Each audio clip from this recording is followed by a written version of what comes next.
Second order thinking, berpikir selangkah lebih jauh. Pagi hari sering memberi kita ruang untuk bertanya, bukan hanya apa yang akan terjadi hari ini, tetapi juga apa yang akan terjadi setelahnya. Sayangnya, banyak keputusan dalam hidup dibuat hanya berdasarkan apa yang terlihat saat ini. Kita mengejar hasil yang cepat.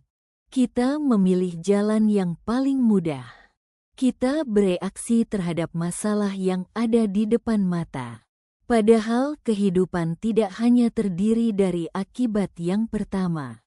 Ada akibat yang kedua. Ada akibat yang ketiga. Dan seringkali, justru di sanalah letak dampak yang sesungguhnya. Inilah yang dikenal sebagai second order thinking, kemampuan untuk memikirkan konsekuensi setelah konsekuensi. Tidak semua keputusan berakhir pada hasil pertama. Misalnya, seseorang memilih begadang setiap malam. Akibat pertama mungkin sederhana. Pekerjaan selesai. Serial favorit tamat ditonton. Terlihat tidak ada masalah. Namun apa akibat keduanya? Tubuh menjadi lelah, konsentrasi menurun, emosi lebih mudah terpancing, produktivitas perlahan menurun. Keputusan kecil ternyata menciptakan rangkaian dampak yang jauh lebih besar. Begitu pula dalam banyak aspek kehidupan. Yang mudah hari ini belum tentu baik untuk besok. Sering kali kita tergoda memilih kenyamanan sesaat. Menghabiskan seluruh gaji karena merasa masih muda.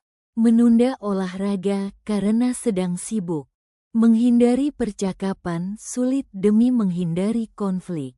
Semuanya terasa menyenangkan pada saat itu. Namun bagaimana 1 tahun lagi, 5 tahun lagi, 10 tahun lagi?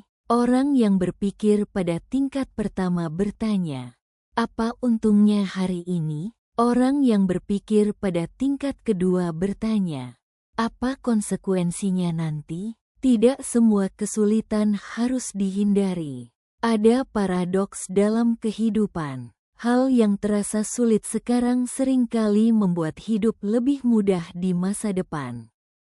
Belajar memang melelahkan, tetapi kebodohan jauh lebih melelahkan. Berolahraga membutuhkan disiplin, tetapi sakit seringkali membutuhkan pengorbanan yang lebih besar. Menabung berarti menahan keinginan hari ini. Namun hidup tanpa cadangan keuangan bisa jauh lebih berat. Second order thinking membantu kita melihat bahwa rasa nyaman sesaat belum tentu membawa kehidupan yang lebih baik.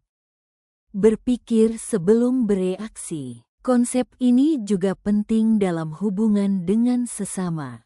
Ketika marah, kita mungkin ingin langsung membalas. Akibat pertamanya mungkin terasa memuaskan. Namun bagaimana setelah itu? Hubungan rusak, kepercayaan hilang, penyesalan datang. Kadang satu kalimat yang keluar dalam 1 menit membutuhkan bertahun-tahun untuk diperbaiki. Karena itu, orang yang bijaksana tidak hanya memikirkan apa yang ingin ia katakan. Ia juga memikirkan apa yang akan terjadi setelah kata-kata itu diucapkan. Hidup adalah rangkaian efek domino. Setiap keputusan adalah batu pertama yang mendorong batu berikutnya. Satu kebiasaan baik bisa melahirkan kebiasaan baik lainnya. Bangun lebih pagi membuat waktu membaca bertambah. Membaca menambah wawasan. Wawasan meningkatkan kualitas keputusan. Keputusan yang baik memperbaiki kualitas hidup. Begitu pula sebaliknya. Kebiasaan kecil yang buruk jarang langsung menghancurkan hidup. Namun ia perlahan membentuk pola yang suatu hari sulit dihentikan. Jangan hanya bertanya, lalu apa? Pagi ini, sebelum mengambil keputusan, cobalah berhenti sejenak. Jangan hanya bertanya, apa yang akan terjadi jika aku melakukan ini? Tetapi tambahkan satu pertanyaan lagi. Lalu apa? Dan setelah menemukan jawabannya, bertanyalah lagi. Lalu apa lagi? Seringkali, kebijaksanaan tidak lahir dari kemampuan melihat satu langkah ke depan, melainkan dari kesediaan melihat beberapa langkah setelahnya. Karena hidup bukan hanya tentang memilih apa yang terasa baik hari ini, tetapi tentang memilih apa yang akan tetap baik ketika hari ini telah menjadi masa lalu. Maka belajarlah berpikir selangkah lebih jauh. Sebab masa depan seringkali dibentuk bukan oleh keputusan yang besar, melainkan oleh keputusan-keputusan kecil yang mempertimbangkan akibatnya hingga jauh ke depan.